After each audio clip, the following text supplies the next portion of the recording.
Hey y'all, and welcome to day 12 of our St. Joseph Consecration. Today's title is Chaste Guardian of the Virgin, Pray for Us. Another beautiful title here. And this chapter here today talks about the gift of chastity and the virtue of chastity. Now, chastity is not the repression of sexuality.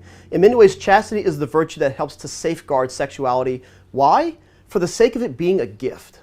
It's not just something that we can go and use of our own free will just to kind of do whatever with. There's no sense of license with it. But something to be given as a gift. That sexuality is the way that we express ourselves fully to other people. And so that can be through marriage, that can be through celibacy. That sexuality is such an important part of that, and it has to have that virtue of chastity here. One of my favorite works in philosophy is the Gorgias by Plato. And Plato talks about like freedom does not consist in doing what we want. In fact, that becomes, in essence, a slavery to our passions. And so Joseph takes that up, that Joseph does not become a slave to his passions. In fact, Joseph was so pure of heart. Why? Because he was able to gaze on Jesus regularly. And in gazing on Jesus, it purifies his heart.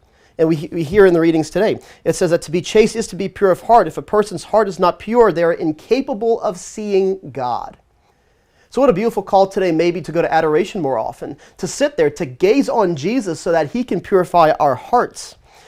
And we also hear this also, that Joseph was married to the most beautiful woman in the world, and he treated her with respect, dignity, and reverence.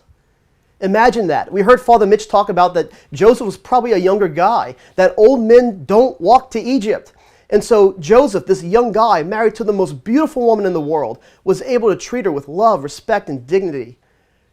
Man, how much more can we do that, especially for the men of us who are doing this consecration, to really respect the women in our lives, to love them, to be the husbands, the brothers, the fathers that they need. Because Joseph was able to be all of that. Why? Because he was the chaste guardian of the Virgin. Thank you so much, and have a blessed day.